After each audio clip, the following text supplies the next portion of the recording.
Oi, bom dia, bem-vindos à segunda edição do CNN Mercado. O Ibovespa abriu em alta, tentando se aproximar aí dos 132 mil pontos, isso numa semana de grande expectativa com dados importantíssimos nos Estados Unidos.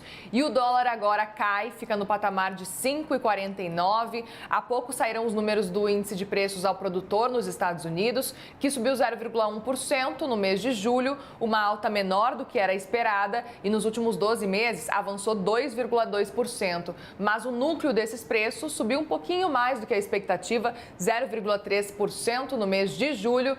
Mas, de modo geral, esse resultado mostra uma diminuição nas pressões inflacionárias, o que garante aquela expectativa de corte de juros no mês de setembro pelo Federal Reserve. Os principais índices de Wall Street abriram em alta também hoje, lembrando que amanhã saem os dados do preço ao consumidor. E o presidente do Banco Central, Roberto Campos Neto, está na Câmara dos Deputados detalhando os rumos da política monetária aqui no Brasil. Lá ele falou da trajetória do Brasil no combate à inflação. Vamos ouvir então o que ele já disse? Os indicadores vêm apresentando dinamismo. O combate à inflação tem avançado, mas é preciso perseverança nesse trabalho. A inflação dos últimos 5 anos tem sido bastante baixa comparado ao histórico brasileiro. O BC tem atuado de forma técnica e autônoma para cumprir suas missões. O ambiente externo se mostrou bastante adverso nesses últimos anos e continua, em função da incerteza sobre os impactos e a extensão da flexibilização de política monetária nos Estados Unidos, agora mais recentemente nós estamos vendo o que está acontecendo no Japão. O BC tem trabalhado para obter uma recuperação sustentável e inclusiva e, ao longo das últimas décadas, apesar de sobressaltos e ciclos, os juros no Brasil têm tendência de queda.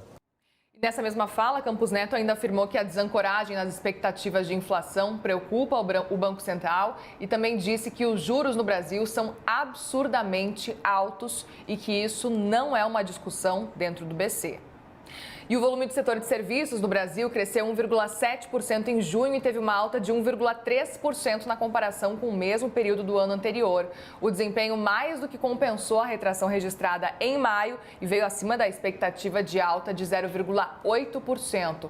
A alta de 1,7% foi a maior desde dezembro de 2022, quando o setor avançou 2,7%. As 5 atividades de serviços apresentaram expansão no mês, com destaque para a alta de 1,8% no setor de transportes, que foi impulsionado pelo transporte aéreo. Já o setor de informação e comunicação cresceu 2%. No semestre, o valor de serviços cresceu 1,6%, isso na comparação com o mesmo período aí de 2023. E em 12 meses, a alta foi de 1%. E a Natura anunciou um prejuízo líquido de 859 milhões de reais, o valor que representa uma alta de 17,4% sobre o desempenho também negativo de um ano antes. E segundo a empresa, isso aconteceu por causa da contabilização de 725 milhões de reais gerado pela reestruturação voluntária da Avon Products. Ou seja, um processo de recuperação judicial da unidade comprada lá em 2020 nos Estados Unidos. A empresa também disse que no balanço, se não fosse esse efeito, teria tido um lucro de 162 milhões de reais. O CNN Mercado volta às 5 para as 3 da tarde com mais atualizações. Se você fica agora com o Bastidores CNN. Boa tarde para você.